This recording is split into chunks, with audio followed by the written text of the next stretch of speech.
Hi guys, my name is Prince. I'm from South Africa. This is my first YouTube video, and the reason why I'm starting this YouTube channel is a lot of people can't find jobs, and I've seen that recently on social media there's actually quite a lot of personal help, in terms of finances and all of that. But I've seen that a lot of them are very theoretical. Some of them are just like to help you once you actually have the money, how to invest and all of that. I want you guys to see how I am actually hacking it and how I'm actually going through this journey, and so that whatever you see here, you guys can also learn and you can apply into your own lives. Whatever it is that I discuss on this channel, there is definitely no copyright or anything. You guys feel free to also do the same thing that I'm doing, because the main idea here is I want to help, I want to empower, especially people that in Africa, in South Africa, the climate is more or less the same. The things will work for you. But this is actually for everyone, even people in the USA, Europe, China, whatever. But so without further ado, this is actually how I stumbled upon a private jet, and I seriously thought of actually buying it. I could definitely afford the asking price. Let me just show you. This aircraft came under my radar.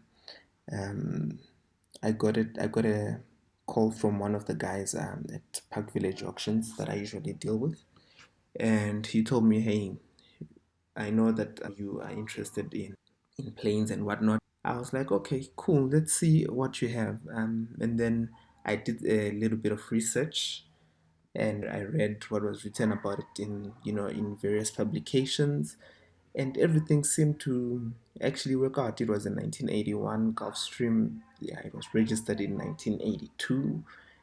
It had 10,458 hours on it, which was actually quite reasonable. Despite its age, when it comes to aircraft, it's all about the flight hours. How many flight hours does it have? How many cycles does it have?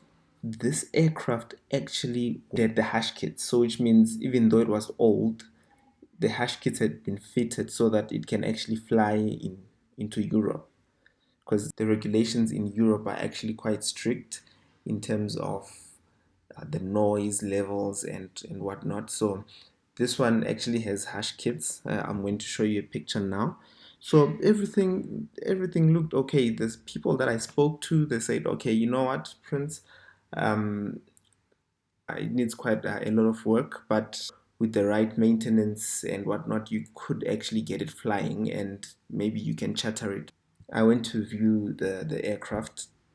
These are some of the pictures.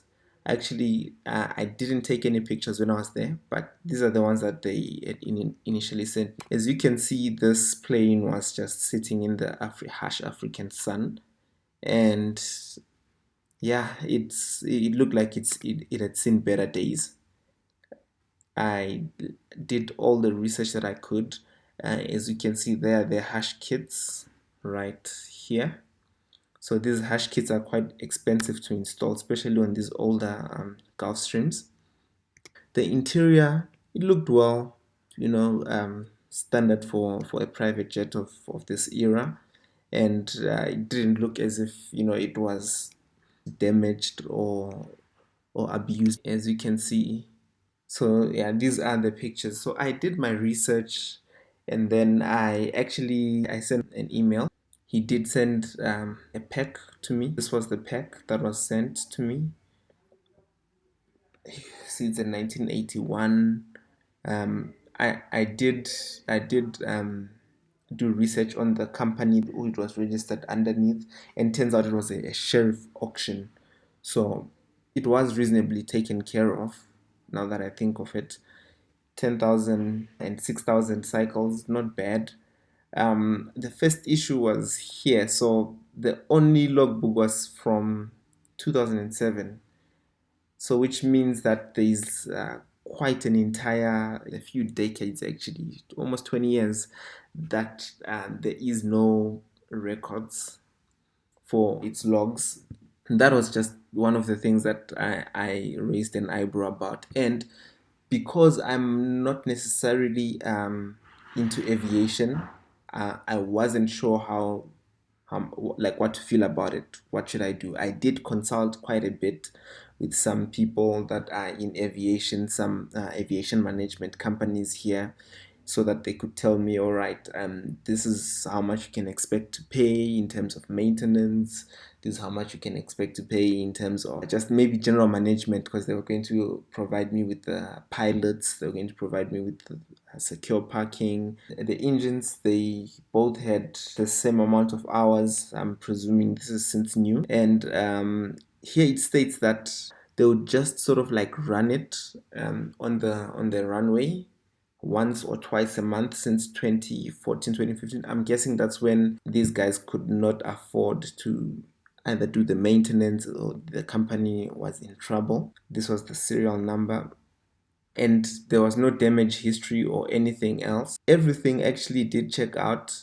When I went to see the aircraft, all was well. I then requested this logbook. This one is from 2014. This was the latest and the last one actually that was done. That's when things start to get quite dicey, because if you can look at basically everything, it needed maintenance. So the engines, so this is the airframe, as you can see here.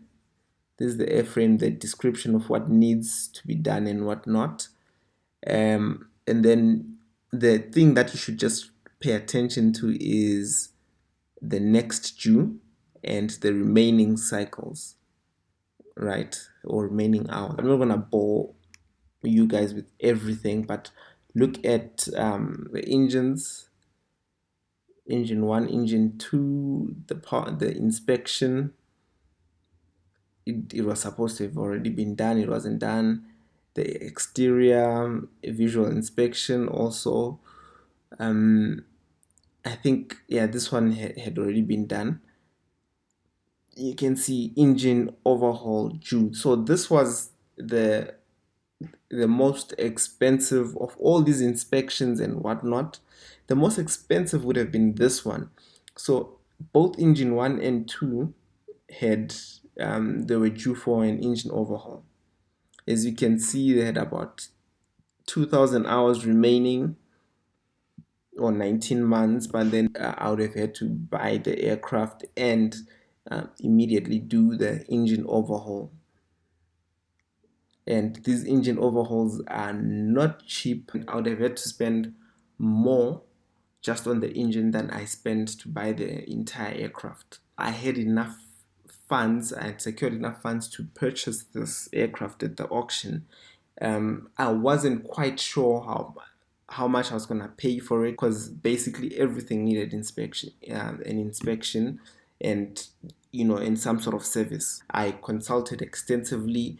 I even thought of buying new engines from elsewhere and then having them shipped here to South Africa, then do all the other inspections and everything else that was required.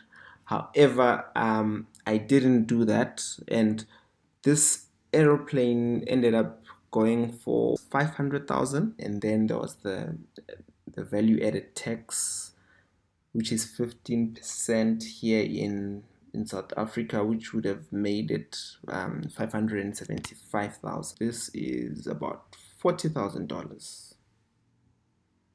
I would have probably spent maybe another $500,000 to get it airworthy, and then maybe try and sell it on the market or probably charter it.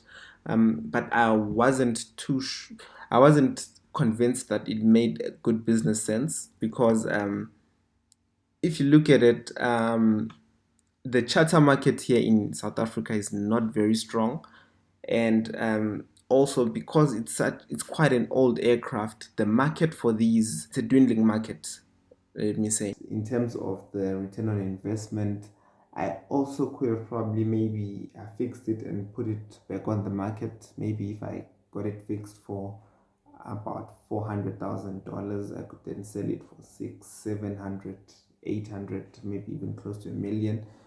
I'm not sure how that would have worked out though, but it's a risk I was not willing to take, because I would have had to sit, because these airplanes don't really they don't sell quick, and the market, especially for the older aircraft, it's a dwindling market.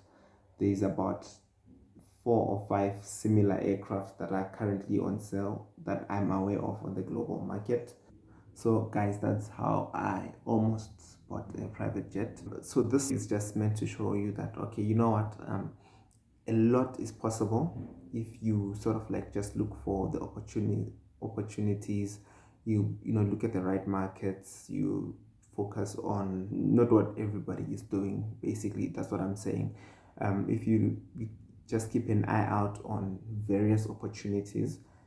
If I was in a slightly better financial situation, I could have been the proud owner of a private jet, and I would probably be using it as a charter service.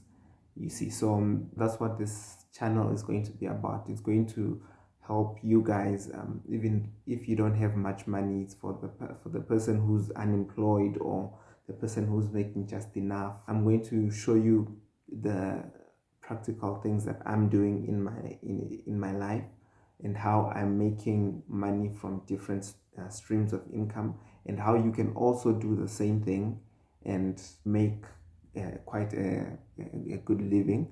And from that, you can then sort of like grow into other more complex things, like maybe investing or property, real estate and property. So that's the essence of this channel. So please subscribe if you're interested in this, and we're going to be going on this journey together. I'll document what it is that I'm doing, and see the practical. So this is basically the practical side of entrepreneurship, the practical side of hustling. Like I said, everybody's talking about get your hustle on, be quite savvy with your money. This is actually meant to be a practical example, a practical template that anyone can look at, and they can sort of like use their skills in order to make money, in order to make a living, and not just look at things like trying to get a job, because there are quite a number of ways one can actually survive. It's about a semi-passive income and how that's working for me. Okay guys, thank you for watching. If you're interested in the journey that I'm about to embark here, please like and subscribe, and I'll see you next time. Thank you.